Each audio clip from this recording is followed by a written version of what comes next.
নিজের মায়ের পেটের ভাই, ও যদি এক বেগদার জমি বেশি পেয়ে যায়, দিয়াল যদি তুলেও ফলে, কেস করে আর করে ভেঙে বার করা পর্যন্ত থামবে না।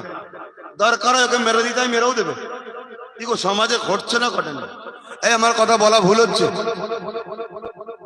কত মানুষের রাত্রিরে ঘর বাড়ি লুট হচ্ছে, কত জমি জায়গা লুট হচ্ছে, মানুষের ফিশারি লুট হচ্ছে।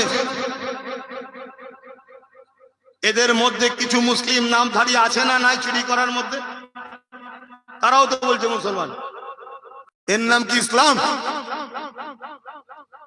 কথা বলে না তো। এর নাম কি ইসলাম? তাহলে অন্যায় আমরা করব, আল্লাহ শাস্তি দেবে না দেবে না? হ্যাঁ, শাস্তি শুরু হয়েছে, শাস্তি শুরু হয়েছে, জানেন না? শাস্তি শুরু হয়েছে। দরুদ শরীফ আল্লাহুম্মা সাল্লি আলা সাইয়্যিদিনা, জোরে জোরে পড়ে। আমার আব্বা জানেরা, ভাইরা, আমার নবীর আখলাক চরিত্র দেখুন, ওইভাবে জীবন গড়ুন। আল্লাহ বা কোরআনের মধ্যে জানিয়েছেন, লাকাদ কানা লাকুম ফি রাসূলিল্লাহি উসওয়াতুন হাসানা। এ দুনিয়ার মানুষেরা, তোমার আমার জন্য, সমস্ত মানুষের জন্য আল্লাহ আমার নূর নবীকে মডেল বানিয়েছে।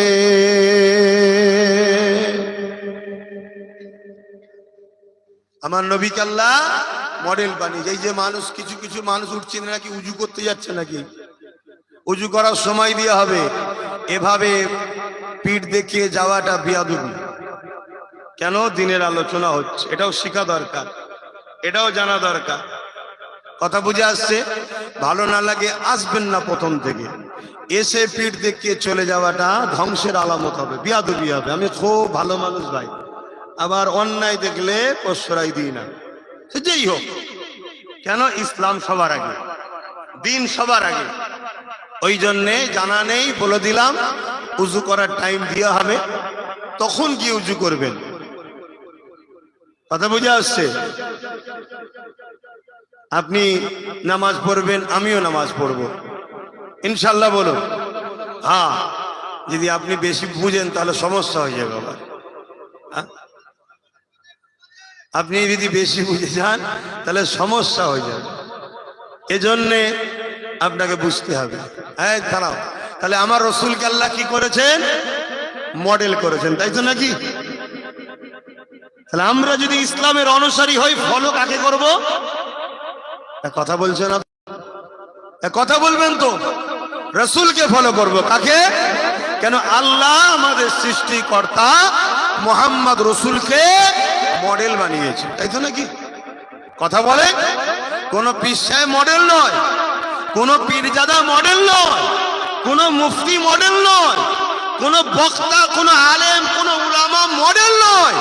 মডেল হলো মুহাম্মদ রসুল। উসওয়াতুন মা'আনা মডেল মুহাম্মদ রসুল। জোরে বলুন সুবহানাল্লাহ। তাহলে কি আলেম মানবেন না? হ্যাঁ, মানতে হবে। ওয়ারাসাতুল আম্বিয়া, মুর্শিদ মানবেন না? আলেমই যে মুর্শিদ, সে কোন ভাষায় আলেম বলা হয়, কোন জায়গায় মুর্শিদ বলা হয়, কোন জায়গায় শায়েখ বলা হয়, বিভিন্ন ভাষায় ডাকা হয়। অর্থাৎ যারা তোমাকে আমাকে কোরআন সুন্নাহর আলোকে আল্লাহ রসুল চিনায়, তাদেরকেই তো বলা হয় মুর্শিদ। জোরে বলুন সুবহানাল্লাহ। তাদেরকেই তো বলা হয় আলেম। আল ইলমু ইলমানে, আলেম দুই ধরনের, একটা জাহিরি, অপরটা বাতিনি। এই দুই ইলম মানতে হবে। কিন্তু মডেলকে মুহাম্মদুর রাসূল সাল্লাল্লাহু আলাইহি সাল্লাম। আজকে পৃথিবীর জমিনে যেদিকেই তাকাবেন, এ যুবকেরা, তরুণীরা, বাবেরা, আজ তোমার আমার উপরে জুলুমে অত্যাচার হতে লেগেছে। এর কারণ যারা জুলুম করছে তারা তো দোষী অবশ্যই, কিন্তু তোমার আমার পাওনাও এটা বটে। তোমার আমার পাওনাও তো এটা। কেন? আমি বললাম, প্রথমেই বললাম না, নামে তালপুকুর ঘটি ডোবে না, আমরা নামে মুসলমান, তাই তো পাওনা এটা। আল্লাহ তো বলেছে, যখন তোরা আমাকে আর আমার রসুলকে ভুলে যাবি, কোরআন খোলো না, আমি তোদের উপরে জালিম শাসক বসাবো, তার দ্বারা তোদেরকে শেষ করব। আজকে সেটা ঘটছে, দুনিয়া জুড়ে হচ্ছে। তরুণেরা, এ আমার নবী পাখির প্রেমিকেরা আসল পরিবর্তন হয়ে যান। পৃথিবী যতই চেষ্টা করুক না কেন, মনে রাখবেন আলাকু খান চেষ্টা করেছিল, চিঙ্গিস খান চেষ্টা করেছিল, বুশো চেষ্টা করেছিল, হতভাগা আকবর চেষ্টা করেছিল, যুগে যুগে এইভাবে অনেক জালিম চেষ্টা করেছে, সবাইকে আল্লাহ মিটিয়ে দিয়েছে। তোমাকে আমাকে পৃথিবী জমিনে আজকের তারিখে 250 কোটি রেখেছে। এ যুবকেরা, তরুণেরা, কিন্তু তোমাকে আমাকে নিয়তটা তো ঠিক করতে হবে। তোমার আমার মডেল যখন আল্লাহ নূর নবীকে করেছে, তুমি যা করবে নবীকে দেখো, নামাজ পড়বে নবীকে দেখো, রোজা রাখবে নবীকে দেখো, হজ করবে নবীকে দেখো, যাকাত দেবে নবীকে দেখো। এক কথাই নবী তোমার আমার মডেল। তুমি যদি দিনকে মানো, মন দিয়ে শুনে রেখে দাও, তোমার ধর্ম নীতি হবে মুহাম্মদ রসুলকে দেখে, তোমার সমাজ নীতি হবে মুহাম্মদ রসুলকে দেখে, তোমার অর্থনীতি হবে মুহাম্মদ রসুলকে দেখে, তোমার রাজনীতিটাও হবে মুহাম্মদ রসুলকে দেখে। কেন পৃথিবীর জমিনে তুমি ধর্ম নেতা যদি বলো মুহাম্মদ রসুলের জোড়া নাই, রাজনীতি যদি বলো মুহাম্মদ রসুলের জোড়া নাই, অর্থনীতিতে যদি বলো মুহাম্মদ রসুলের জোড়া নাই, তুমি যেদিকেই যাবে মুহাম্মদ রসুল হলো টপ নাম্বার 1। তাই আল্লাহ আমার নবীকে মডেল বানিয়েছে। তুমি যাই করো না কেন রসুলকে দেখো। আমার নবী মুসলমানের সঙ্গে কিভাবে সম্পর্ক, অমুসলিমের সঙ্গে কিভাবে সম্প্রীতি, মানব বন্ধের সম্পর্ক আল্লাহ নবী সবটা শিখিয়েছে। এ যুবকেরা, তরুণেরা, এ আমার নবী পাকের প্রেমিকেরা, আমার নবী পাকের একজন ছাত্র হযরত ওমর ফারুক রাদিয়াল্লাহু তাআলা তিনি এমন করে দেখা যায় এমন সময়তে রাত্রিতে ছদ্মবেশে বেরিয়ে পড়েছে। কারণ অর্ধেক পৃথিবীর খলিফা তিনি ঘুরে ঘুরে দেখতে লেগেছে আমার প্রজাদের অবস্থাটা কি, আমার প্রজারা কি হালে রয়েছে। এই ঘুরে দেখতে দেখতে দেখতে দেখতে দূর এক জায়গাতে চলে গেল। সেখানে যাওয়ার পরে দেখে গভীর রাত্রির একটা বাটি জ্বলতে লেগেছে আর দুটো বাচ্চা কাঁদতে লেগেছে। হযরত ফারুক আজম কান পাতলেন। ওই কান পাতার পরে দেখতে লেগেছে বাচ্চা দুটো খোদা জ্বালায় কাঁদতে লেগেছে। আর এই বাড়ির মা বাচ্চা দুটোকে সান্ত্বনা দিতে লেগেছে আর বলতে লেগেছে, বাবা সবর করো বাবা, খানা তৈরি হচ্ছে বাবা, এখনই দেওয়া হবে বাবা। এমন করে দেখতে লেগেছে পাত্রে কোনো খাবারই নাই, পানি বসিয়ে চুলাতে ধরিয়ে রেখেছে, বাচ্চাকে সান্ত্বনা দিতে লেগেছে। এ যুবকেরা, হযরত ওমর ফারুক এই দৃশ্য দেখে তিনি বাইতুল মাল চলে এলেন, অর্থাৎ যেখানে খাদ্য ভান্ডার রয়েছে সেই জায়গা থেকে খাবারটা নিয়ে গিয়ে হযরত ওমর ফারুক এমন করে সেই লোকটাকে দিতে যাচ্ছে। হুজুরের সঙ্গে একজন সাথী ছিলেন, তিনি বলতে লেগেছে, এই আমিরুল মুমিনিন, এই খলিফাতুল মুসলিমিন, এই হযরত ওমর ফারুক, আপনি আপনার কেন বোঝাটা বয়ে নিচ্ছে? ওই খাদ্যর বোঝাটা আপনি আমার পিঠে দিন, আমি নিয়ে যাব সাথে করে। হযরত ওমর ফারুক বলেছিলেন, এরা আমার অধীনস্থ রয়েছে, আমি এদের শাহিনশাহ, আমি এদের সুলতান, আমি এদের খলিফা, রাজ সিংহাসন আমার জন্য আল্লাহ দিয়েছে। যদি আমার পূজা খোদার থাকে, কিয়ামতের দিন আমাকে আল্লাহ ধরবে। আজ তুমি খাদ্যের পূজা নিয়ে যাবে বলছো, সেদিনকে আমার গুনার পূজাটা নেবে। হযরত ওমর ফারুক রাদিয়াল্লাহু তাআলা আনকে জিজ্ঞাসা করো, এই ওমর, পূজাদের উপরে ইনসাফি করা, এই দরদ দেখানো, এটা কার থেকে শিখলে? হযরত উসমান ফারুক বলে, এটা আমার নূর নবী শিখিয়েছে। আরো জোরে বলুন সুবহান আল্লাহ। যেটাই নেবেন আমার রসুল থেকে লিন, কল্যাণ পাবেন। নবী ছাড়া যাকেই মডেল বানাবেন ঠকতে হবে বাপ। আমি বলছি না যে আমি তোমাদের মডেল না, আসো আমার নূর নবীকে ধরো, নবীকে ধরো। এবার নবী বলেছে, যারা আমার পক্ষে তোরা তাদের পক্ষে থাকবি। আল্লাহ নবী জানাচ্ছেন, আল উলামা ওয়ারাসাতুল আম্বিয়া, আলেমে হাক্কানীরা হলো আমার ওয়ারিস। আলেমে হাক্কানী কারা? যারা মুখ খুলে রাসূলুল্লাহর জন্য, আল্লাহর জন্য, তারা। জোরে বলুন সুবহানাল্লাহ। কথা মাথায় ঢুকছে? যারা নাইকে নাই বলে, অন্যায়কে অন্যায় বলে, তারাই তো আলেমে হাক্কানি। যারা অত্যাচারী শাসকের চোখে চোখ রেখে কথা বলবে, তারাই তো আলেমে হাক্কানি। যারা গরিবের পক্ষে দাঁড়িয়ে, বিধবার পক্ষে দাঁড়িয়ে, এতিমের পক্ষে দাঁড়িয়ে, রাষ্ট্রের পক্ষে দাঁড়িয়ে, মুসলিমের পক্ষে দাঁড়িয়ে অত্যাচারীর বিরুদ্ধে লড়বে, তাদেরকেই বলা হয় আলেমে হাক্কানি।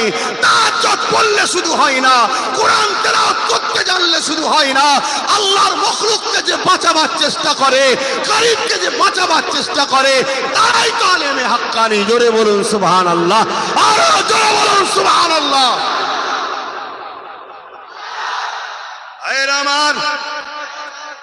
ভাইরা আমার, মন দিয়ে শুনুন। আজ আমাদের ঘরে ইসলাম থেকে অনেক দূরে সরিয়ে দেওয়া হয়েছে। কেন সরিয়ে দেওয়া হয়েছে? ইসলাম যদি থাকে, এক গরিবে নওয়াজি যথেষ্ট। কথা কিছু বুঝলেন না? বুঝলেন না?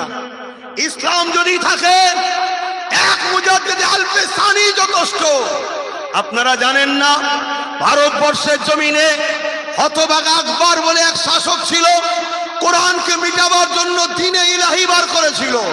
ওই দ্বীনে ইলাহি বার করে সে নিজের পক্ষে অনেক মুফতি মৌলানা বক্তাকে খরিদ করে নিয়েছিল।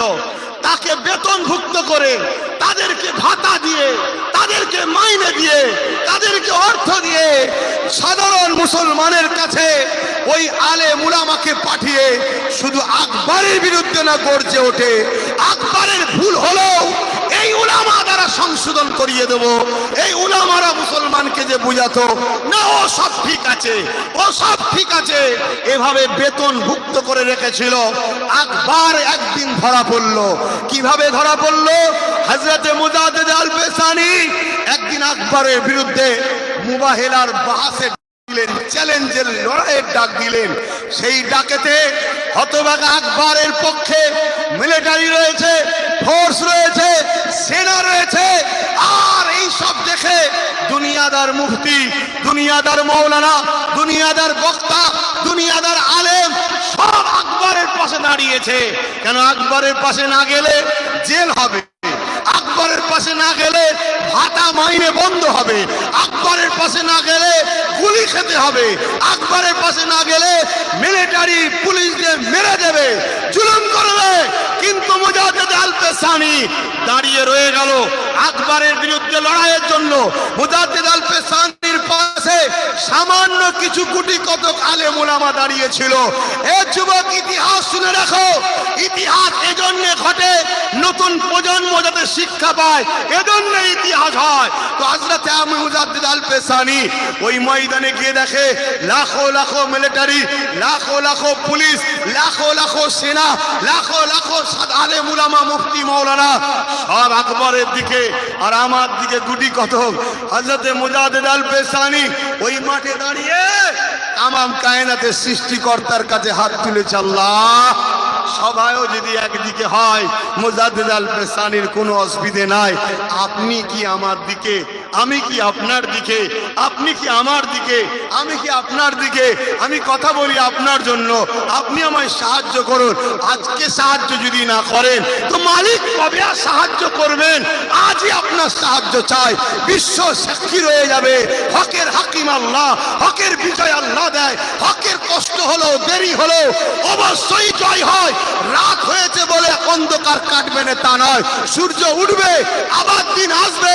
এজন্য মুজাদ্দিদ আলফে সানি দোয়া করলেন, আল্লাহর পক্ষ থেকে আযাব শুরু হলো, বিশাল তুফান শুরু হলো। সেই তুফানে মুজাদ্দিদ আলফে সানির মাথার উপর দিয়ে যাচ্ছে, একটা হুজুরের লাগে না, হুজুরের উলামাদেরও কিছু হয়নি। সামনে আকবর তার বাহিনী, আলেম উলামা যা ছিল সব বাইকে টেনে নিয়ে জাহান্নামে ভরে দিল। মুজাদ্দিদ আলফে সানিকে আল্লাহ বিজয় দিলেন। জোরে বলুন সুবহানাল্লাহ, আরো জোরে বলুন সুবহানাল্লাহ, আরো চিৎকার দেবুন আল্লাহু আকবার। অতএব বাপেরা, ইসলামকে মজবুত করে ধরুন, নূর নবীকে ধরুন, নবীর আখলাকে জীবন গড়ুন, নবীকে মডেল বানান। আজ আমরা ঠকে যাচ্ছি কেন জানেন? বললে আপনাদের হয়তো অনেকে আম মানুষ মনে কষ্ট পাবেন, কিন্তু হাকিকাতটা জানেন। আমার রাসূল বলেছেন আলেম দুই ধরনের, একটা খায়রুল উলামা, একটা সারুল উলামা। একটা ভালো আলেম, একটা খারাপ আলেম।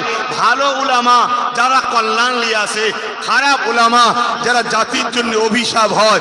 মনে রাখবেন নবী বলেছেন আসমানের নিচে জমিনের উপরে আখেরি জামানায় সব থেকে নিকৃষ্ট হবে একদল উলামা। একদল, সবাই নয়। আজকে বড় দুঃখের বিষয়, আজ আমাদের ধ্বংসের কারণ, শেষের কারণ এটাই, আমরা উলামা দেখে নবী ধরি, আমরা পীর সাহেব দেখে নবী ধরি, আমরা হাজী দেখে নবীর ওপর দেখি না। আমাদের উচিত হবে নবীকে দেখে উলামা ধরবো, নবীকে দেখে আলেম ধরবো, নবীকে দেখে পীর ধরবো।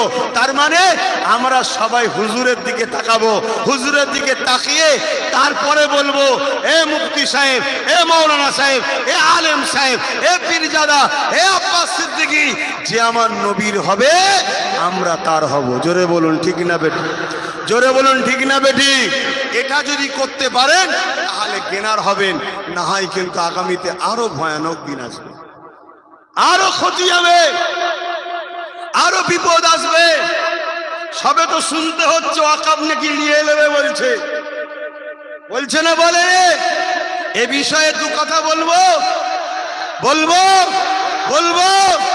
এখন কোন শয়তানের মাথায় তো আবার ঢুকবে না যে রাজনীতির কথা বলছে, ঢুকবে না তো। শোনেন একটা কথা বলি, কারো মাথায় যদি রাজনীতি মনে হয়, আমি ওই জাহিল মূর্খকে বলি আমার ধর্ম কমপ্লিট ধর্ম, অন্য কার কি আছে জানি না, আমার ধর্মের রাজনীতি করাটাও ইবাদত। জোরে বলুন সুবহানাল্লাহ, আরো জোরে বলুন সুবহানাল্লাহ। আমার ধর্মের দুর্নীতি করা হারাম, আমার ধর্মের লুটা হারাম, আমার ধর্মের নেতা সেজে প্রজার উপরে জুলুম করা হারাম। আমার ধর্মের রাজনীতি মানে রাষ্ট্র ও জনগণের গোলাম, সেবক, খাদেম। জোরে বলুন সুবহানাল্লাহ, আরো জোরে বলুন সুবহানাল্লাহ। হযরতে মাওলা আলী শেরে খোদা নাম শুনেছেন না? কোন প্রজা যদি পেটের জ্বালায় চুরি করে, প্রজা পর্যন্ত কোন প্রজা যদি পেটের জ্বালায় চুরি করে, হযরতে আলী বলছে চোরের হাত পরে কাটবে, আগে ওই এলাকার নেতার হাত কাটো। কারণ নেতা যদি প্রজাকে ঠিকভাবে খেতে দিত তাহলে চুরি করতো না। শুনছেন তো নাকি? এই রাজনীতি ইসলামে চলে। লুটে লাও, মেরে লাও, কেড়ে লাও, খেয়ে লাও, গরিব বানাও, ভিখারি বানাও, আতু দেবো, পিছু পিছু ঘুরবে, এটা ইসলামে হারাম। শুনছেন তো নাকি? ওটার পক্ষে আমি নেই ভাই, ওটার বিরুদ্ধে, ওটা মিটে যাক, এটা আমিও চাই। বলুন আল্লাহুম্মা আমিন। তো আমি যে কথা বলছি, দ্বিতীয় নম্বর কথা, কেউ যদি বলে রাজনীতি বলছে, আমি তিনাকে বলবো বন্ধু, যারা রাজনীতির পাওয়ার দিয়ে ধর্মের উপরে আঘাত দিচ্ছে তাদের ঘরেও বলেন না রাজনীতি করছিস করে যা, ধর্মলে মাথা মারছিস কেন? কি বলা দরকার আছে না? নাই, এটাই তো দরকার তাদেরও। তুই রাজনীতি করতে এসছিস, রাষ্ট্র সেবা করবি, রাষ্ট্রবাসী নিরাপদ দিবি, শিক্ষা, স্বাস্থ্য, কর্ম, বাসস্থান। সংবিধান বলছে 4টে রাষ্ট্রকে দিতে হবে, শিক্ষা দিতে হবে, কর্মসংস্থান দিতে হবে, বাসস্থান আর সুচিকিৎসা। প্রত্যেকটা ভারতের নাগরিককে 140 কোটি ভারতীয়কে দিতে হবে, এটা সংবিধান বলছে। তুই এইগুলোর বিষয়ে মাথা মান না। কি করে দেশের উন্নতি বাড়বে, কি করে ডেভেলপমেন্ট হবে, কি করে দেশ তারাক্কি পাবে? তুই দেশের রেল বিক্রি করে দিলি, দেশের পলিসি বিক্রি করে দিলি, দেশের ইন্স্যুরেন্স বিক্রি করে দিলি, দেশের জায়গা জমি বিক্রি করে দিলি, দেশের কি বলে এয়ারপোর্ট গুলো বিক্রি করে দিলি, একটার পর একটা দেশকে সব বিক্রি করে দিলি। তোর আমলে এমন করে নানান রকম মুদি, কি মুদি, ললিত মুনি না টাকা নিয়ে পালাচ্ছে, এগুলোকে রুকার তো ধান্দা নেই। তুই শুধু কি করে কাজ, কৃষককে শেষ করব, কি করে হিন্দু মুসলমান লেখিয়ে দেবো, কি করে মুসলমানদের মসজিদ মাদ্রাসা ভেঙে দেবো, এটা কি রাজনীতি লোকেদের কাজ? তুই রাজনীতি করছিস না শয়তানি করছিস? তাহলে আমাদের মতো উলামাদের ঘর তো বোঝাতেই হবে। কি গো ভুল বলা হচ্ছে? হযরতে আব্দুল আজিজ মুহাদ্দিস দেহলভী নাম শুনেছেন না শোনেননি? তিনি ফুরফুরাওয়ালাদেরও মুরব্বী, দেওবন্দীদেরও মুরব্বী। আব্দুল আজিজ মুহাদ্দিস দেহলভী রহমাতুল্লাহ আলাইহি, তিনি বলে সর্বপ্রথম ইংরেজদের বিরুদ্ধে লড়াই করা ফরজ, চলো উলামারা, তিনি প্রথম ফতোয়া দিয়েছেন। দিয়েছিলেন। কথা বুঝে আসছে? তাহলে মাতৃভূমির যেখানে ইজ্জতের ব্যাপার আসবে সেখানে কথা বলাটাও তো ধর্ম। জোরে বলুন সুবহানাল্লাহ। আমি কারো ধর্মকে ছোট করছি না, কারো ধর্ম নিয়ে কোনো আলোচনা করতে চাইছি না, কিন্তু গর্ব করে বলছি আমার ইসলাম বলেছে মাতৃভূমিকে ভালোবাসাটাও নেকি ও পুণ্যের কাজ। জোরে বলুন সুবহানাল্লাহ। আরো জোরে বলেন। এ উলামা ভাইরা একটু সাক্ষী দেবেন, যদি ভুল বলি ধরিয়ে দেবেন। আমার নবীর মাতৃভূমি হলো মক্কা। আমার নবীর মাতৃভূমি কি? মক্কা। আমার নবী মাতৃভূমি মক্কা শরীফ। মক্কাতে যখন নবী আসলেন, মক্কাতে বড় হলেন, কিন্তু আবু জেহেল উতবা সাইবার অত্যাচারে 40 বছর বয়সের পর নবুয়তের এলানের পর নবীকে মক্কা ছেড়ে ইয়াসরিব মদিনায় চলে যেতে হচ্ছিল। ওই সময় নবী পাক সাল্লাল্লাহু আলাইহি সাল্লাম, যিনি আমাদের মডেল, তিনি নিজের মাতৃভূমি মক্কার দিকে তাকিয়ে তাকিয়ে চোখের পানি ফেলে কাঁদে আর জবানে বলে, মক্কা আমি তোমায় ভালোবাসি, মক্কা আমি তোমায় ভালোবাসি, মক্কা আমি তোমায় ভালোবাসি। উম্মত তো সেই যুবকটা, উম্মত তো সেই বাপটা, উম্মত তো সেই মা বোনটা যে কিনা বলবে ভারত আমি তোমায় ভালোবাসি। কেন? নবী আমার মডেল। নবী যদি বলে মক্কাকে ভালোবাসি, প্রত্যেকটা নবীর উম্মতকে বলতে হবে ভারত আমি তোমায় ভালোবাসি। জোরে বলুন সুবহানাল্লাহ, আরো জোরে বলুন সুবহানাল্লাহ। অতএব অতএব অতএব সাদা ব্রিটিশকে আমরা তাড়িয়েছি, এবারে কালো ব্রিটিশকে ধুলাই দিতে হবে আমাদের। বলুন ঠিক না বেঠিক? কেন? মাতৃভূমি সওয়ালের ব্যাপার যখন আসবে তখন মাতৃভূমির পাশে দাঁড়াতে হবে। এটা একটা ইমানদারের পরিচয়। কি গো ওলামা ভাইরা, ভুল বলছি নাকি? সাক্ষী দেবেন বা ভুল হলে বলবেন ভাইরা। হ্যাঁ, আমার নবী দেশকে ভালোবাসা শিখিয়েছে। আজকে সেই দেশের দিকে খেয়াল না দেওয়ার জন্যই আজকে দেশটা শেষ হয়ে যাচ্ছে। তো যাক, আমি সংক্ষেপে বলবো, তার আগে আমি আবার একবার বলছি, আমাদের মডেল হযরত প্রফেট মুহাম্মদ রাসূল সাল্লাল্লাহু আলাইহি ওয়াসাল্লাম। মুফতিকে সম্মান করি করবেন, ইমামকে সম্মান করি করবেন, পীর সাহেবকে সম্মান করি করবেন, আলেমকে সম্মান করি করবেন। যদি আলেম, পীর, মুফতি দাবিদার রাসূলুল্লাহর পক্ষ ছেড়ে দিয়ে দুনিয়ার কোন তাগুতি শক্তির যদি দালাদাস হয়ে যায়, তাকে সম্মান করাটাও হারাম। শুনছেন না? শুনেন, তাকে সম্মান করাটা কি হারাম, চলবে না। কেন? ও প্রকাশ্য দুশ্মনের থেকেও খতরনাক মুনাফিক। কথা বুঝছেন না? বোঝেন না? আর একটু বলে দিই, ইসলাম দাঁড়িয়ে আছে দুটো পাট্টির ওপরে। পাট্টি পর্যন্ত নাকি ট্রেন যাই, দেখেছেন ট্রেন? আপনাদের ট্রেন লাইনও নাই, কিন্তু কখনো তো বাইরে গেছেন রে বাবা? না দ্বীপেই সারা জীবন রয়ে গেছে। মুরব্বী বাপেরা বাইরে যান না কলকাতায়? ট্রেন দেখেছেন তো? ওই ট্রেনের দেখবেন দুটো পাট্টি বিছানো থাকে, তার উপর দিয়ে ট্রেনটা যায়। এই ট্রেনটা ধরুন ইসলাম, বোঝাবার জন্য বলছি, ট্রেনটা ইসলাম, এতে আপনি যাচ্ছেন, কিন্তু দুটো পাট্টি দরকার। ইসলামের রাস্তাও দুটো। কুনতুম খায়রা উম্মাতিন উখরিজাত লিন-নাস তা'মুরুনা বিল মা'রুফ ওয়া তানহাউনা আনিল মুনকার। বলুন কোরআনে আছে না? নাই? এটা কালামুল্লাহ, আল্লাহর কথা, আমার আব্বার কথা নয়, আমার দাদুর কথা নয়। এ চলো দাদা হুজুরের কথা মানবো না, আমি অন্য হুজুরের মুরিদ, ঠিক আছে বাবা যা, কিন্তু এটা তো আল্লাহর কথা, প্রত্যেককে মানতে হবে। আল্লাহ কোরআনে বলছেন, কুনতুম খায়রা উম্মাতিন উখরিজাত লিন-নাস তা'মুরুনা বিল মা'রুফ ওয়া তানহাউনা আনিল মুনকার। তোমরা ভালো কাজ করো, অন্যায়কে মিটিয়ে দাও। অন্যায়কে কি? জোরে বলো। ভালো কাজের আদেশ দাও, অন্যায়কে মিটিয়ে দাও। ভালো কাজ করো, করার আদেশ দাও, অন্যায় করো না, অন্যায়কে মিটিয়ে দাও। মনে রাখবেন, আমার নবী 11 বছর ধরে এই পৃথিবীর যত অত্যাচার ছিল, জালিম ছিল, অত্যাচারী শাসক ছিল, সবার বিরুদ্ধে আল্লাহ নবী সংগ্রাম করেছে, লড়াই করেছে। আল্লাহ নবী অন্যায়কে মিটিয়েছে, নারীর অধিকার দিয়েছে, এতিমের অধিকার দিয়েছে, বিধবার অধিকার দিয়েছে, গরিবের অধিকার দিয়েছে, ইনসাফ দিয়েছে, ইনসানিয়াত দিয়েছে। পৃথিবীর জুলুমকে খতম করেছে, অত্যাচার খতম করেছে, পৃথিবীতে জঙ্গল রাজ বন্ধ করেছে, গুন্ডা রাজ বন্ধ করেছে, সন্ত্রাসী রাজ বন্ধ করেছে। এই 11টা বছর ধরে নূর নবী এই পৃথিবীর প্রত্যেকটা অসহায়ের মানুষের চোখের পানি মুছে হাসিয়েছে। তখন পৃথিবী জঙ্গল রাজ বন্ধ হয়ে গিয়ে পৃথিবী যখন পরিষ্কার হয়ে গেছে, তখন আমার আল্লাহ বলেছেন, বন্ধু এবারে মেয়েরাজে আসুন। আমার নবী মেয়েরাজে গেলেন, যাবার পরে আল্লাহ বলছে, বন্ধু পৃথিবীতে তো অন্যায় খতম, জুলুম খতম, সন্ত্রাসী খতম, দাঙ্গা খতম, রেপ খতম, অত্যাচার খতম, মানুষ হাসছে, এখন শান্তি পেয়েছে, আজাদ পেয়েছে, সাম্য প্রতিষ্ঠিত হয়েছে।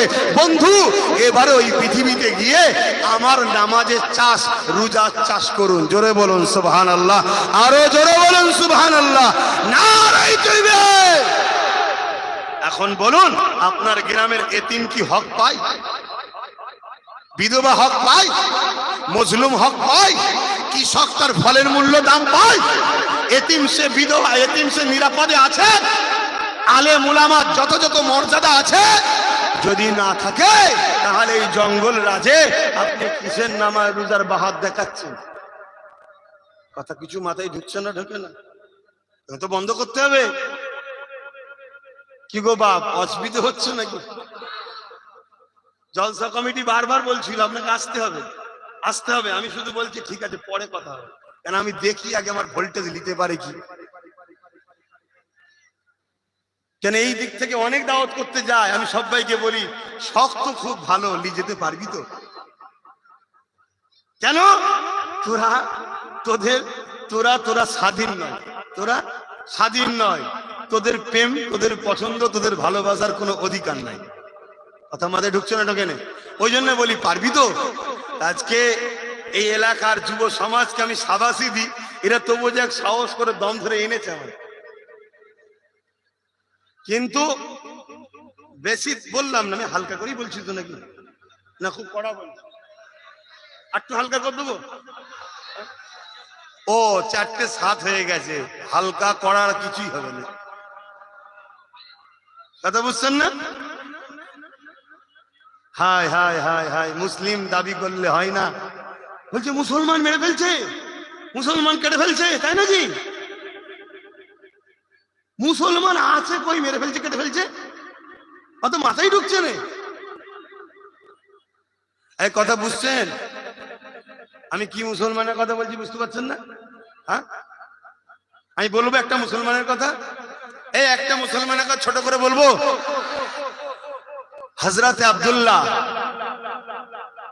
আমার নবী পাক সাল্লাল্লাহু আলাইহি সাল্লামের একজন উম্মত, যুবক ছেলে, বয়স বেশি নয়, একদম তাজা খুন, এই 18-20 বছর হবে।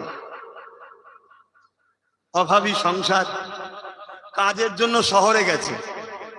আজকের কথা নয়, 600-700 বছর আগের কথা বলছি। শুনছেন তো নাকি? শহরে গেছে, একদম খুন টকবক করে ফুটছে, 18-20 বছর, বুঝতে পারছেন তো? খুন ফুটছে তখন। সেরকম একটা যুবক ছেলে শহরে গেছে, কিসের জন্য? কাজের তালাশে।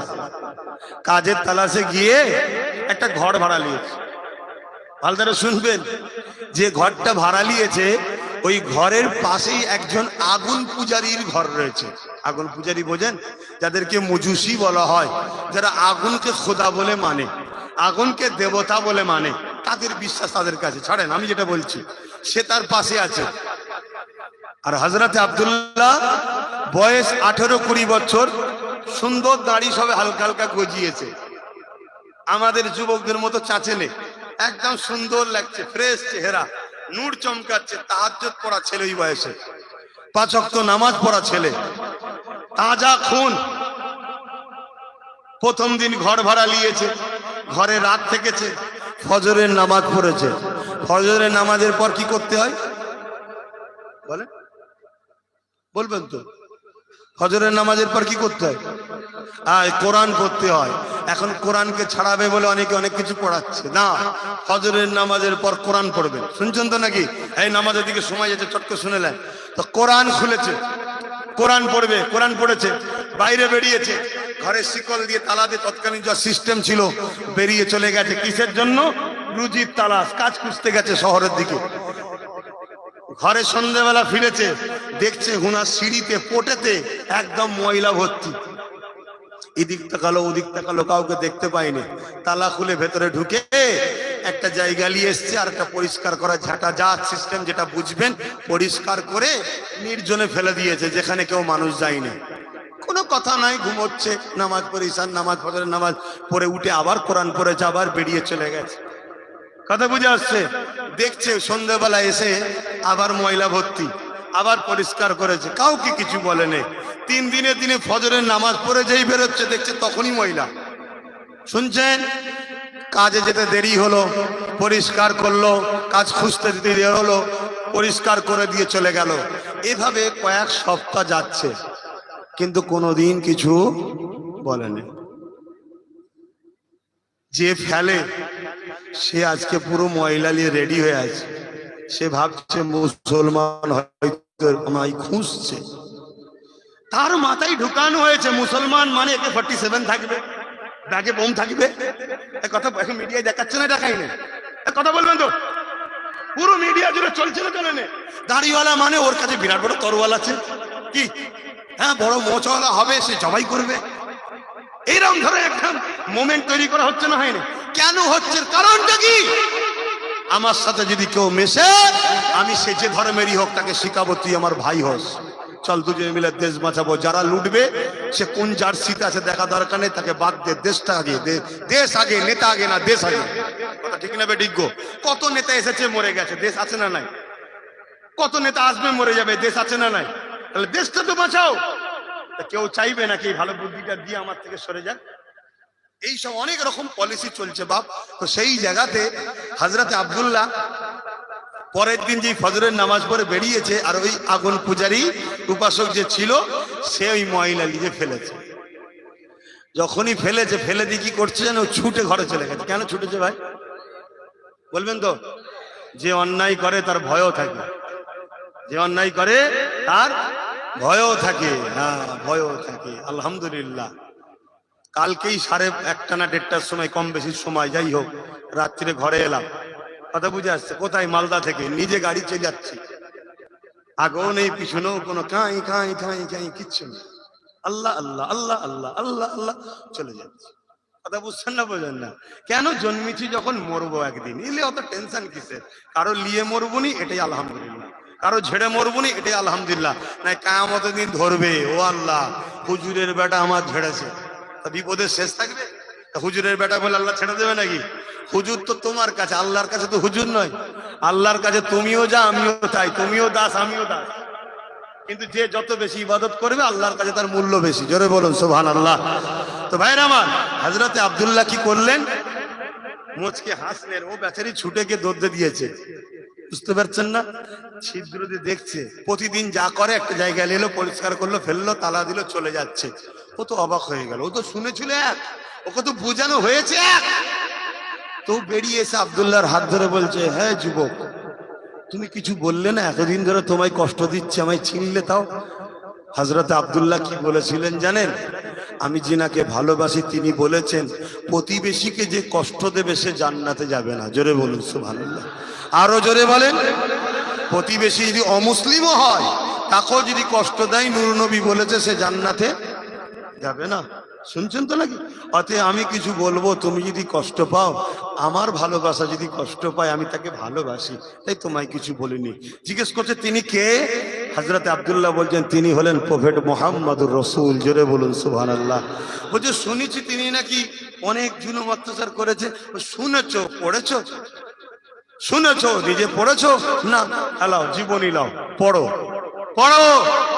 জীবনী পড়ছে, পড়তে পড়তে পড়তে পড়তে পড়তে পড়তে পড়তে একদিন কখন যেন চোখের কোনাতে পানি ঝরলো।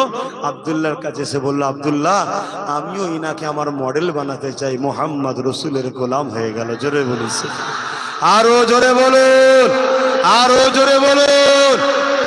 অতএব নবীর আখলাক তৈরি করুন। যে গুনাহ আজকে হুড়োহুড়ি করছে দেখবেন কাল আপনার সাথে মসজিদে ঢুকছে দেখবেন। কথা শেষ।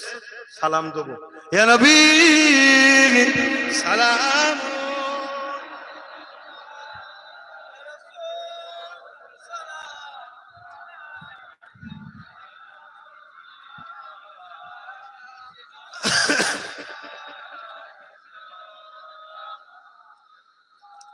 বাপ দোয়ার দরকার আছে তো নাকি? না দোয়া করেন না আপনারা? কি গো, দোয়া করেন তো? এই দাঁড়িয়ে সালাম দেন তো? দাঁড়িয়ে সালাম দিবার আগে একটু ওয়াকাফটা একটু বলে দেবো, দাঁড়িয়ে দাঁড়িয়ে শুনতে।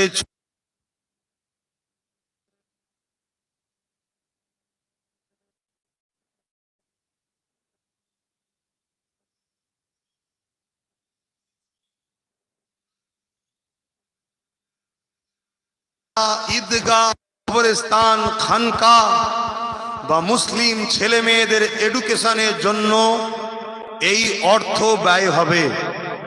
বুঝে আসছে? এই কথা বলবেন তো? বুঝে আসছে? এর জন্য আমাদেরই পূর্বপুরুষ, আপনাদেরও পূর্বপুরুষ যারা ইসলামের অনুসারী আল্লাহর রাহে সম্পদ অফ করেছে। এ সিলসিলা ফারুকে আজমের সময় ছিল, উসমান গনির সময় ছিল, সিদ্দিকে আকবর তিনি তিনার পুরো সম্পদকে বাইতুল মালে অফ করেছেন। এবং আমার নবীর দুনিয়াবি জিন্দেগিতে 400 কোটি টাকা তৎকালীন সময় সিদ্দিক আকবর আমার নবীর কদমে উৎসর্গ করেছে। আমার নূর নবী তিনিও অফ করে দিয়েছে। তো এই যে সম্পদ আল্লাহর রাহে অফ করা হয়, এই অর্থ মসজিদে যাবে, মাদ্রাসার কাজে লাগবে, খানকা ঈদগাহ, বিশেষ করে গরিব ছেলে মেয়েদের এডুকেশনের জন্য খরচ হবে। কারো ছেলে ভ্যান চালায়, দিন মজুরি করে, লেবারি করে, তার ছেলে 95% নাম্বার পেয়েছে, মেডিকেলে ভর্তি হতে চায়, ল নিয়ে পড়তে চায়, ইঞ্জিনিয়ারিং হতে চায়, সায়েন্স নিয়ে পড়তে চায়, তার পিছনে এই অর্থ ব্যয় করে তাকে শিক্ষার দিকে আগাবে, সে শিক্ষিত হবে। মৌলানা আবুল কালাম আজাদ, এপিজে আবুল কালাম যেমন ভারতের বিখ্যাত একটা সায়েন্টিস্ট এবং জিনার জন্য আজকে ভারত দাদা হয়ে আছে, অর্থাৎ পারমাণবিক শক্তির মেন মাস্টার মাইন্ড, ওই রকম আমার ভারতের লক্ষ কোটি মুসলিম ঘরের সন্তান আছে। এক একটা এপিজে আবুল কালাম হতে পারে, কিন্তু তাদেরকে এগিয়ে না দিয়ে তাদের পিছন থেকে পা ধরে টানা হয়েছে, তাই তারা আগাতে পারেনি। যদি গভর্নমেন্ট দেশ ভাবতো আমাদের আরো আবুল কালাম দরকার, তাহলে এই সমাজের মুসলিম ছেলেদের পিছনে তাদেরই পূর্বপুরুষদের দান করা ওয়াকাফের সম্পদ যদি খরচ করত, আরো হাজারো হাজারো সায়েন্টিস্ট, আরো হাজারো হাজারো বড় বড় বিজ্ঞানী তৈরি হয়ে তারা আমার দেশকে সার্বিক দিক দিয়ে শক্তিশালী করত, তাহলে আমেরিকাকে আব্বা বলতে হতো না, আমেরিকা আমাদের জুতোর তলায় থাকতো। ঠিক না বেঠিক? কিন্তু দুঃখের বিষয় এদের নোংরা মেন্টালিটি, এদের নোংরা মনোভাব, এদের নোংরা ক্যারেক্টারের জন্য আজকে আমাদের অকাপ সম্পত্তি 77 বছর ধরে তছনছ হচ্ছে। কত বছর? 77 বছর ধরে পুরো ভারত জুড়ে লক্ষ লক্ষ বিঘে, 27 লক্ষর উপরে বিঘে জমি আছে, যার টাকার গণনা আপনাকে ক্লিয়ার বলা সম্ভব নয়। আপনি হয়তো অজ্ঞানে পড়ে যেতে পারেন, এত টাকা। এই বিশাল সম্পদ 77 বছর ধরে চুরি হচ্ছে, এই বিশাল সম্পদ 77 বছর ধরে লুট হচ্ছে। আমি জানি না আমার বক্তব্য কজনের পছন্দ হবে, কেন রিসেন্ট কিছু লোক ওয়াকাফ আন্দোলন করছে, তাদের মূলত যেন লক্ষ্য শুধু কেন্দ্র সরকারের বিরোধী করা। বাকি যারা খাচ্ছে খাকি যাক, কেন এরা তো আমাদের ভাগ দেয়, ও তো ভাগ দেবে না। আমি ওই সকল হারামখোরদের মতো চিল্লাবো না। আমার কাছে কথা হলো, যারাই আমার ওয়াকাফ খাবে, সে কেন্দ্রে বসুক, রাজ্যে বসুক, যেখানেই থাকুক, তারাই গাদ্দার, তারাই চোর, তারাই আমার ওয়াকাফের দুশমন, তারাই আমার মাদ্রাসার দুশমন, তারাই আমার মসজিদের দুশমন, তারাই আমার দ্বীনের দুশমন। সবার বিরুদ্ধে কথা বলতে হবে, এটাই হবে ইনসাফ, এটাই হবে মোস্তফা জানে রহমতের গোলামদের পরিচয়। আর না হয় তুমি শুধু যে ভাগ দেবে না তার বিরোধী করবে না। খুব মন দিয়ে শোনেন, 77 বছর ধরে এই সম্পদকে ঝেড়ে খাওয়া হচ্ছে। আজকে কেন্দ্রে যে জালিম সরকার আছে, কিছুদিন আগে রেলকে বিক্রি করেছে, কিছুদিন আগে কারেন্টকে বিক্রি করেছে, কিছুদিন আগে LIC কে বিক্রি করেছে। LIC-তে 1 লক্ষর উপরে চাকরি গেছে, 1 লক্ষ হিন্দু পরিবারের চাকরি গেছে। বিজেপি বা কেন্দ্রের সরকার শুধু মুসলমানদের দুশমন নয়, ও ভারতের দুশমন, ও হিন্দুদের দুশমন, প্রত্যেকটা ভারতীয় দুশমন। কারণ এর আগে রেল বিক্রি করে দিয়েছে। হকারদের আজকে কি অবস্থা দেখুন। হকারি করে কারা? বেশিরভাগ তো মুসলিম ভাইরা সেখানে রয়েছে। LIC করে কারা? বেশিরভাগ তো মুসলিম ভাইরা রয়েছে। ট্রেনে জব করে কারা? বেশিরভাগ তো মুসলিম ভাইরা রয়েছে। তাহলে বিজেপি শুধু আমাদের তা নয়, আজকে কৃষকদের বিরুদ্ধে আইন করতে গেছে। এইভাবে বার বার বার বার আমার ভারতবর্ষটাকে তছনছ করে দিচ্ছে। ভারতবর্ষ একটা গাছ, মনে রাখবেন, ভারতবর্ষ একটা গাছ। এই গাছের অনেক কটা শিকড় আছে। একটা শিকড়ের নাম মুসলিম, একটা শিকড়ের নাম হিন্দু, একটা শিকড়ের নাম আদিবাসী, একটা শিকড়ের নাম খ্রিস্টান, একটা শিকড়ের নাম দলিত, একটা শিকড়ের নাম সাঁওতাল, একটা শিকড়ের নাম মতুয়া। যে কোনো একটা শিকড় যদি কাটে, মূলত ভারতটা দুর্বল হবে, গাছ দুর্বল হবে। এরা দেশকে শেষ করতে চাইছে। কখনো মুসলিম হিন্দু বিভাজন, কখনো কৃষকদের বিরুদ্ধে, কখনো মুসলমানদের বিরুদ্ধে। আজকে কেন্দ্র সরকার ওয়াকফ বিলের নামে একটা বিল তৈরি করতে চাইছে সংশোধনের নামে। সেখানে কি বলছে? আমরা মুসলমানদের ভালো চাই। আর শুধু মুসলমানদের ভালো করবি কেন? দেশের মাথায় বসে আছিস, হিন্দু ভাইরা কি অপরাধ করেছে? দেবত্ব সম্পত্তি সংশোধন করবি না কেন? শিক্ষারি বলে কি বলে, আদিবাসীদের জল জঙ্গলের সম্পত্তি সংশোধন করবি না কেন? সবারটা কর না। মুসলমানদের ঘরে বোকা বানাতে চাইছে। কি চাইছে? ৭৭ বছর ধরে আমাদের সম্পদের টাকা সবাই মিলে লুটে পুটে খেয়েছে। এরা চাইছে পুরো বিল করে ওয়াকফের টোটাল জায়গাকে আমরা নিজেরা আত্মসাৎ করে নেবো, আমরা নেবো। এখন প্রশ্ন হতে পারে, ৭৭ বছর ধরে সবাই খায়, এর বিল করার শখ গেল কেন? হঠাৎ বিল করতে কেন চাইছে? এর কারণটা একটু মন দিয়ে শোনো। গুজরাটে একটা মসজিদ আছে ১৩০০ বছর বয়স, কেরলে একটা মসজিদ আছে ১৪০০ বছর বয়স। এভাবে যদি ১৪০০ বছর, ১৩০০ বছর, ১২০০ বছর, ১০০০ বছরের মসজিদ থাকে, তার মানে ভারতবর্ষে ১০০০ বছর ধরে মুসলমান আছে, ১৩০০ বছর ধরে মুসলমান আছে, ১৪০০ বছর ধরে মুসলমান আছে। তার প্রমাণ কি? ওই যে গুজরাটের মসজিদ। তার প্রমাণ কি? ওই যে কেরলের মসজিদ। তার মানে ১৩০০ বছর ধরে আজান হচ্ছে, ১৪০০ বছর ধরে আজান হচ্ছে, ১২০০ বছর ধরে আজান হচ্ছে। তার মানে নামাজ হচ্ছে, তার মানে কবরস্থান আছে, মাদ্রাসা আছে। এই যে হাজার হাজার বছরের কবর প্রমাণ দিচ্ছে আমার বাপ দাদা হাজার হাজার বছর ধরে কবর হয়েছে। তার মানে মুসলমান হাজার হাজার বছর ধরে আছে। বিজেপির একটা কোন এমপি বলে এমএলএ বলেছিল যে মুসলমানদের কবরস্থানে অনেক জায়গা চলে যাচ্ছে, পুরানো সিস্টেম চালু করো, ওদেরকে কবর দিতে দেওয়া যাবে না। আগামী দিন যদি ওয়াকফ বিল করে লাই, তোমাকে পুরানো হবে, তোমার দাদাকে পুরানো হবে, তোমার মাকে পুরানো হবে, তোমার নানাকে পুরানো হবে। তুমি যদি মনে করো এই পুরানো সিস্টেম চালো, তাহলে ওয়াকফ বিল করতে দাও, হাতে হাত দিয়ে বসে থাকো। যদি বলো না, তাহলে নিজের পূর্বপুরুষদের সম্পদ তুমি দখল করার জন্য, নিজের অধিকার নিবার জন্য তোমাকে আগিয়ে যেতে হবে। এটা তোমার ইনসানিয়াত, এটা তোমার ইনসাফ, এবং তোমার দেশ তোমাকে রাইট দিয়েছে। এই অধিকার তুমি নিবার জন্য যা খুশি করতে পারো, তোমাকে তোমার দেশ রাইট দিয়েছে। তোমার সংবিধান তোমার পাশে আছে। কেউ প্রধানমন্ত্রী আজকে, কত প্রধানমন্ত্রী মরে গেছে, এ কাল মরে যাবে, অন্যজন আসবে, আবার কেউ মরবে, আবার কেউ আসবে। কিন্তু দেশ ছিল, দেশ আছে, দেশ থাকবে। সংবিধান ছিল, সংবিধান আছে, সংবিধান থাকবে। সংবিধান আমাদের কাছে আগে, দেশের প্রাইম মিনিস্টার আমাদের কাছে আগে নয়, সংবিধান আমাদের কাছে আগে।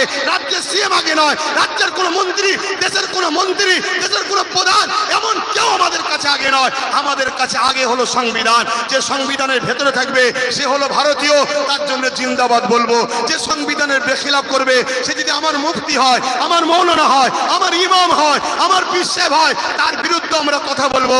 কেন? আমরা মেনে নিয়েছি দেশ আমাদের, দেশ চালাবার জন্য সংবিধান রয়েছে। তা সংবিধান রাইট দিচ্ছে, ওয়াকফ আমার, আমরা এর পরিচালনা করব। এই ওয়াকফকে নিয়ে যারাই ষড়যন্ত্র করবে তারা সংবিধান বিরোধী, তারা সংবিধান বিরোধী। সংবিধানের স্বার্থে এদের বিরুদ্ধে সংগ্রামের দরকার আছে না নাই? হাত তুলে বলে আছে না নাই? হাত তুলে বলে আছে না নাই? হাত তুলে বলে আছে না নাই? কিন্তু আমার প্রশ্ন আপনাদের কাছে একটা, প্রশ্ন একটা, এই লড়াইটা করবেন কাদের সাথে? যারা দীর্ঘ ৭৭ বছর ধরে ওয়াকফ খেয়েছে তাদের ঘরে সাথে লড়াই করবে? এক কথা বলছে না তো? যারা দীর্ঘ ৭৭ বছর ধরে খেয়ে আসছে তাদের ঘরে নিয়ে লড়াই করবেন? আমি তো দেখছি অনেক মুফতি মৌলানা, খারাপ নেবেন না, হয়তো অনেকে ভুল বুঝতে পারেন না, আমাদেরকে নতুন করে ফাঁসানো চলছে। অনেক মুফতি মৌলানা দেখবেন সামনে সারিতে দাঁড়িয়ে গেছে, চলো আন্দোলন করতে হবে। আরে তোকে তো দেখতাম ওর সাথে ওর সাথে ওর সাথে ওর সাথে সবার সাথে তুই উঠা বসা করেছিস দীর্ঘ বছর ধরে। তারাও যখন ওয়াকফ খাচ্ছিল, কই তোর মধ্যে তো কোনো কথা নাই ছিল কি? তাহলে আজকে তুই কেন চিল্লাচ্ছিস? অতএব সাবধান হন, সতর্ক হন। আমি শেষ কথা বলছি, আমি 2014-15 থেকে ওয়াকফের পক্ষে আন্দোলন করছি না করিনি? দেখেছেন না দেখেননি? তাহলে আমার বিরুদ্ধে তখন তো অনেকে বিরোধী করেছিল। আজকে কি হলো? আমি যা বলেছি বিগত দিন আজকে ঘটছে না ঘটেনি। এরপরও বলছি আপনাদের স্বার্থে সাথ দেবো। ইসলাম নিয়ে আপনাদের ভাবতে হবে না, ইসলাম আল্লাহ যথেষ্ট। আপনাদের অস্তিত্ব থাকবে না, সাথ দেবো, সময় নেই, সাথ দেবো। আপনারা বুকে হাত দিয়ে বলুন, আমি ডাকলে আপনারা সাড়া দেবেন? আমি ডাকলে আপনারা সাড়া দেবেন? আমি ডাকলে আপনারা সাড়া দেবেন? হাত লম্বা করে বলছেন তো? হাত নাবেন। কিন্তু মনে রাখবেন, আমার ডায়ে আমার বাঁয়ে তারা থাকবে না, তাদেরকে কিন্তু আমি রাখবো না। যারা 77 বছর ধরে আমাদের ঝেড়ে খেয়েছে তাদেরকে রাখবো না। আর আমার বাঁয়েতেও তাদেরকে রাখবো না যারা এই 77 বছর খেয়েছে, তাদের সঙ্গে যারা দালালি করেছে তাদেরকেও রাখবো না। আমার ভাষা কি কষ্ট নিল? আর কথা নেই, শেষ করছি। একটু সালাম দিয়ে নবী সালাম ইয়া রাসূল, সালাম ইয়া হাবিব, সালাওয়াতুল্লাহ। সময় দিয়ে খেয়াল করে আমি সংক্ষেপ করছি। অনেক ভালো ভালো উলামা আছে না নাই, যারা 77 বছর কারো দালালি করে না, আছে না নাই? এই কথা বলে আছে না নাই? তাদেরকে সামনে এলে লড়ব আগামী দিন। অসুবিধা আছে? কেন? জয় কার হাতে? বিজয় কে দেয়? চেষ্টা তো আমাদের, কামিয়াবি কে দেয়? একটা শেষ কথা বলবো, সকলে তাড়াতাড়ি বসেন, তাড়াতাড়ি বসেন, তাড়াতাড়ি বসেন, সকলে বসেন তাড়াতাড়ি। বাপ ভাইরা, এত শর্ট সময় এলে কি হবে? বসেন বসেন, তাড়াতাড়ি বসেন। ভাই এদিকে তাকান, এই সরো সরো, এদিকে তাকান, এদিকে তাকান। এই মাহফিলটা হলো, আসলাম, কিছু বললাম, আপনারা কষ্ট পেলেন। এখন এই 77 বছর ধরে সবাই খেয়েছে না খাইনি? সত্য বলছি না মিথ্যা বলছি? তাহলে তারাও আমাদের যেমন দুশ্মন, আজকে কেন্দ্রে যে সরকার লিখে দিতে চাইছে বড় দুশ্মন। এ কি দুশ্মন? বড় দুশ্মন। কিন্তু উভয় আমাদের ক্ষতি করেছে।